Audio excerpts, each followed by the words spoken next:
khusus al-mukarramun, para alim, para ulama, para ustadz, para imam, para tokoh agama yang dimuliakan Allah Subhanahu wa Ta'ala.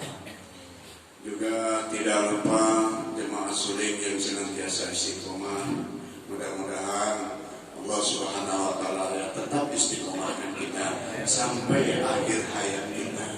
Amin ya rabbal alamin. Saya sudah curiga lihat Pak Ustadz Imron tidak ada kanan kiri.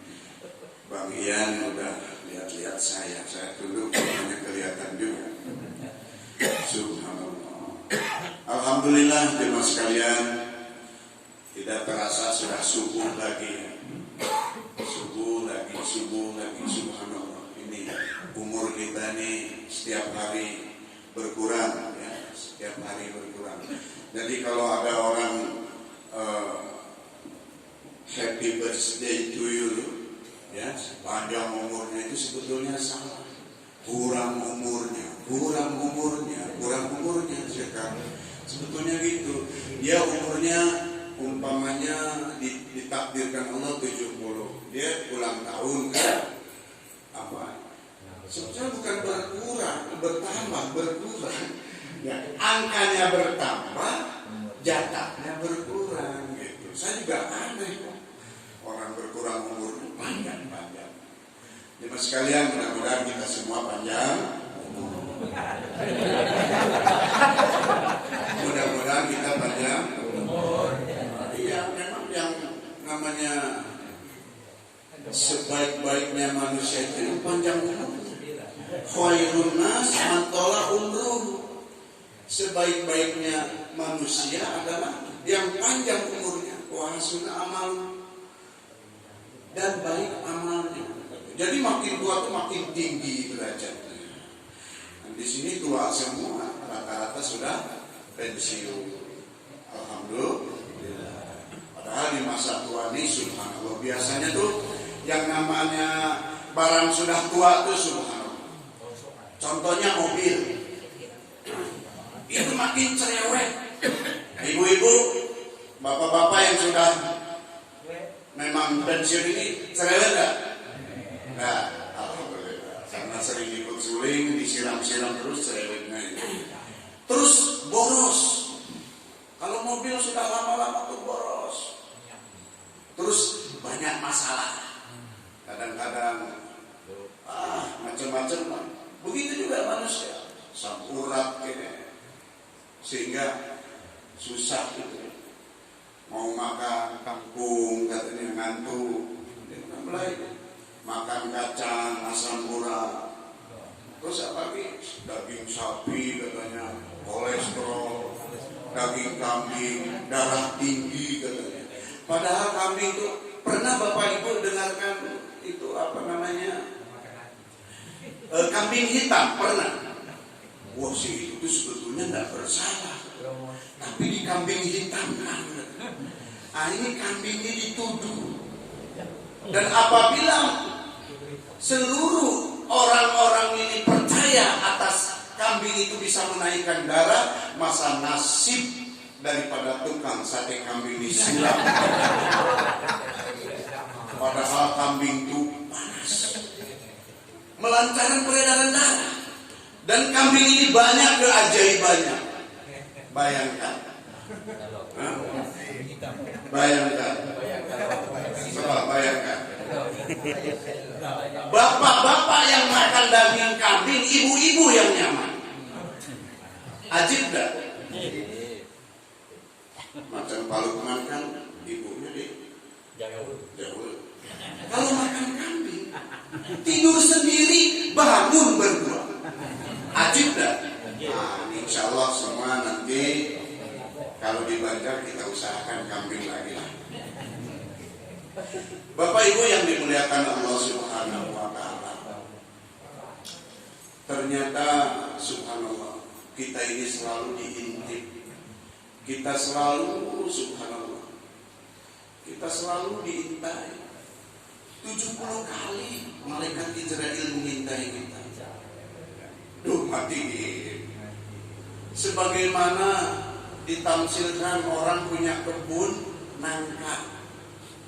Asal pergi ke kebun nangka ini ditepuk-tepuk, udah matang belum ya?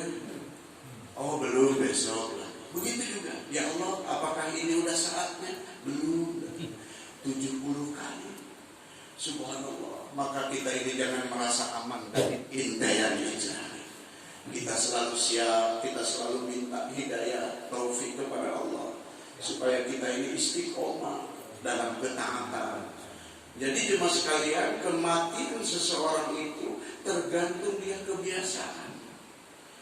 Kalau kebiasaannya dia lagi sholat, kemungkinan besar dia mati dalam sholat. Saya pernah terjadi di Kuping. Waktu itu memang jatah saya khutbah. Samping saya, lagi ruku, dia tidak sempat bangun dari ruku lagi langsung. Rupanya langsung di situ juga, begitu salam langsung. Waktu itu masih ada almarhum Pak Bus, meninggal. Ya Allah, meninggal yang sangat dirindukan. Sedang kalau dia memang sering istiqomah baca Quran, besar kemungkinannya, subhanallah, dia meninggal dalam. Kalau kita sering mendengar pengajian ikut suling, besar kemungkinan dalam Masya Allah amalan sulit. Tapi kita minta panjang sehat ya. Tetap barang siapa yang minta panjang umurnya, maka Allah akan tambah umurnya 10 tahun dari jatahnya. Maka terus bukan katanya ketika lahir nih umurnya, jodohnya, rezekinya. Tapi kenapa Rasulullah mengajarkan Allahumma tawil umurona, ya Allah panjangkan umur. Masya Allah. Wa saya adsada wa nawir qulubana, minta sama.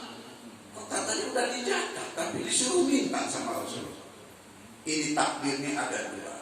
Ada takdir mudro, ada takdir mu'awad. Kalau rezeki sudah diberi dijatah oleh Allah, Allahumma rizqun halalan thayyiban mubarakan wasi'an kabiran. Sampai minta banyak-banyak disuruh sama Allah. Minta panjang, minta jodoh juga disuruh. Gitu. Ya. Ada yang minta jodoh bapak-bapak, minta sama Allah. Ya. Oh jodoh nanti kan udah ada di langit, udah disiapkan. Nah harus kita usahakan. Ya. Dunia darul asbab, diusahakan. Ibu-ibu ada yang mau cari jodoh juga minta sama Allah, ya Allah saya cari yang muda, yang ganteng, yang banyak uangnya, yang tinggi jabatannya, yang soleh gitu. Alhamdulillah, tinggal pilihlah. Jemaah suling banyak yang ganteng dan banyak yang cantik, walaupun sudah kakek-kakek nenek. Jemaah sekalian yang mengharap ridhonya Allah Subhanahu wa Ta'ala, setiap saat dan keadaan kita memohon kepada Allah taufik dan hidayah. Karena mahal taufik hidayahnya. Saking mahalnya tidak ada yang jual. Tidak ada universitas hidayah.